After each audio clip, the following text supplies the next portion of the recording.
bargaining, haggling, making a deal. Negotiation. When we think of negotiation, many of us roll our eyes, dreading having to get into one. We think of used car dealers, job offers, and getting money from mom and dad. Negotiation, however, is one of the most useful ways to end a conflict. There are several approaches to it. First, we will show you an example of competitive negotiation. In this approach, each party involved has what Popple calls a bargaining range, a range beyond which they won't go. They usually start off with high demands and try to work towards an agreement. Today, we're going to be watching the Jones family. Little Susie wants to go out all night with Big Boy McGee, but her parents don't want that to happen. Let's peek in and see what's going on. Susie, come on. Honey. Hold on a second, young lady. I don't know your guys' promise. There's nothing wrong with Big Boy. We're going out tonight, all night, and I don't know when we're going to be back. Wait, young lady. First off, don't talk to your mother like that. And no, you are not ever going out with that boy. If you don't let me go out, my life is over, and everyone's going to laugh at me. But if you don't let me go out, I'm going to run away and never be heard from again. You know what, young lady? Go ahead. Run away. See if Big Boy takes care of you the same way your mother and I have. And if I hear any more of this, you're grounded for the rest of your life. No, Susie. Why don't you call your friend Jennifer and go out with her and her boyfriend Bob? No, because we want to spend alone time together. Huh. Alone time? I know what that means. That's it. Go to your room, you're grounded. Whoa. Well, in competitive negotiations, the parties might use threats, exaggerations, and forceful speaking. Remember high demands? Well, usually after such demands are made, each party will slowly concede ground. For example, Mrs. Jones is willing to let little Susie go out, but only if she's with friends. Little Susie's being a little resistant to her persuasion. I'm not going to my room. I'm going out with Big Boy. No, you're not, young lady. Not with that attitude. The only way you're going to see Big Boy tonight is if you go out with your friend Jennifer and be home before 10.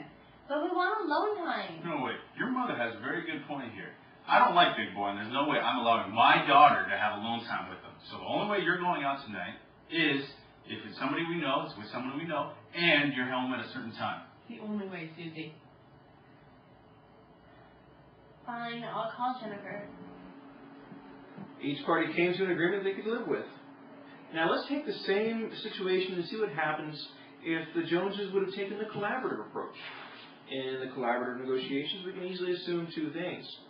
First, each party has multiple interests. And second, they also share common interests.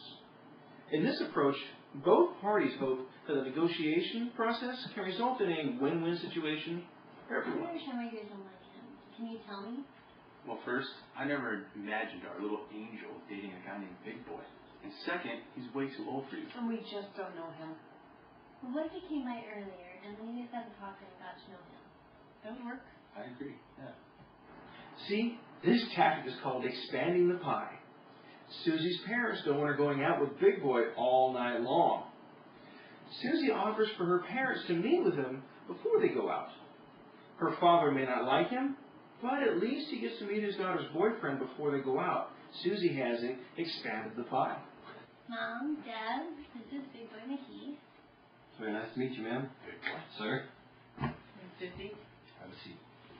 Very nice to meet you, Big Boy, but I have to ask, why did they call you Big Boy? Well, you see, both of my parents were born little people. Since I wasn't, the name Big Boy, it just kind of stuck. I can certainly see why. Now, Big Boy, I'll be honest, we're kind of against you taking our daughter out tonight because we know so little about you. So, you gotta understand, our Susie Q here, she's just starting to date. I can understand that. I like your daughter a lot, sir, and I wouldn't want anything to happen to her either. I respect Susie too much to let anything get in the way of your guys' relationship. As far as I'm concerned, you're the bosses, and I'm cool with whatever. You see, didn't I tell you, isn't he the best? Well, you did, and I have to admit, I am impressed. Now, Big Boy, it is all right if you take our daughter out tonight, but you gotta understand, she's gotta be home by 10 p.m. And if that happens, and Susie, then yes, we might be willing to renegotiate your curfew. Thank you, Daddy. Did you see that? That's what's called coming up with non-specific compensation. Not only does Mr. Jones say it's okay for little Susie to go out, though she has to be home at a certain time, if she does, the next time she might be able to stay out longer. Now, this war of the Joneses can actually come out with wins on both sides. In order for that to happen, they both need to take the collaborative approach one step further. This is called using principled negotiation. Fisher and Urey, in their book, Getting to Yes, identified 4 key principles in this approach: people, interests, options, and using criteria.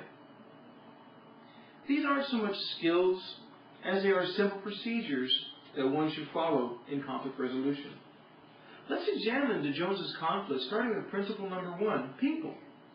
First, the Joneses need to separate the people from the problem. They can attack the problem, then, instead of each other.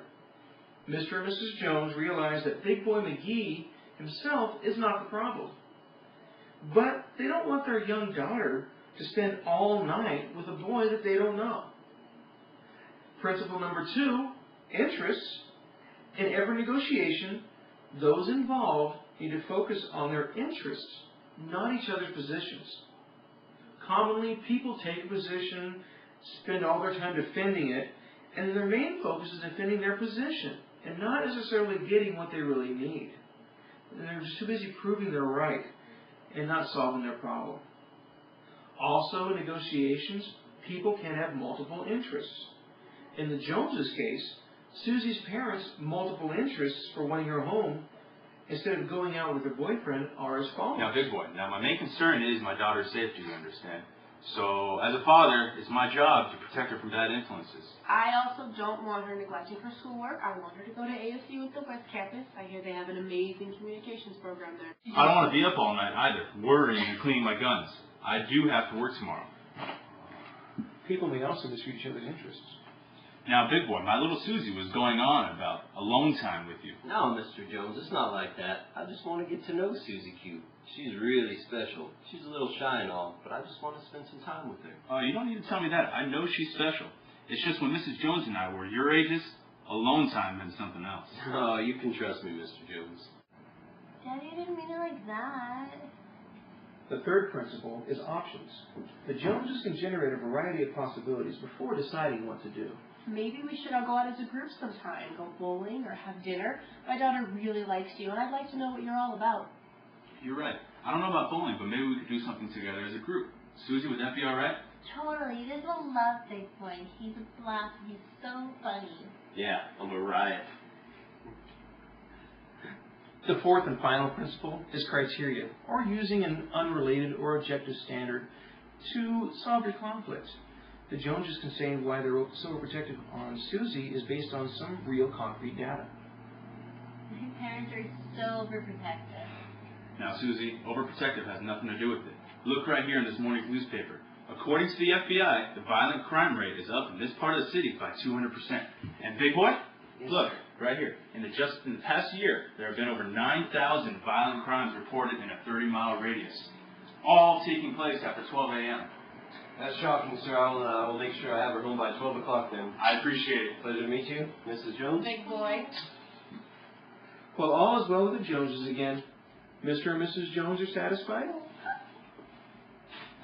Susie's happy. And Big Boy's ecstatic. Today we learned 3 concepts: competitive negotiation, collaborative negotiation, and principal negotiation.